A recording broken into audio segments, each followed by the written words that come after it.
খালি পকেটে, খালি মানিব্যাগে ঘর থেকে বের হবেন, ভরা পকেটে আপনি ঘরে ফিরবেন ইনশাআল্লাহ। আপনার মানিব্যাগের ভিতরে এই দোয়াটা পরে ফু দিবেন, যেখানে টাকা রাখেন এই দোয়াটা পরে ফু দিবেন, ইনশাআল্লাহ আল্লাহর দেয়া ধন ও সম্পত্তিতে সেই জায়গাটা পরিপূর্ণ হয়ে যাবে যদি আপনি এই দোয়াটা করতে পারেন। এক ভাই সৌদি আরবে থাকেন, উনি এই দোয়াটা পরে ফজিলত পেয়েছেন, আল্লাহর কসম করে বলেছেন উনি এটার ফজিলত পেয়েছেন। শুধু তাই নয়, পৃথিবীর বুকে অসংখ্য মানুষ আল্লাহর ওপর ইয়াকিন করে এই আমলগুলো করেছেন এবং ফলাফল পেয়েছেন। আপনিও পাবেন ইনশাআল্লাহ। আপনার মানিব্যাগে, আপনার যেখানে টাকা রাখেন সেই জায়গায় এই দোয়াটা পরে আপনি ঘর থেকে বের হয়ে যাবেন কাজের উদ্দেশ্যে, আল্লাহ তাআলা কাজ মিলিয়ে দিবেন। ব্যবসার উদ্দেশ্যে বের হয়ে যাবেন, আল্লাহ ব্যবসাতে সফলতা দান করবেন। সকল কিছুতে আল্লাহ রাব্বুল আলামিন আপনাকে সাফল্যমণ্ডিত করে দেবেন। এই দোয়াটা আপনারা পড়বেন, মানিব্যাগটা হাতে নেবেন, কিংবা যেই জায়গায় টাকা রাখেন ওই জায়গাটার মধ্যে আপনি এই দোয়াটা পরে ফু দিবেন।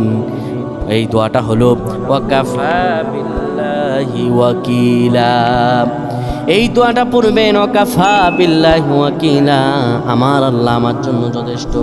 এই দোয়াটা পড়তে দেরি হবে, আপনার ভাগ্য খুলতে দেরি হবে না। আল্লাহ আমাদের বুঝদান করুন, পড়েন আমিন।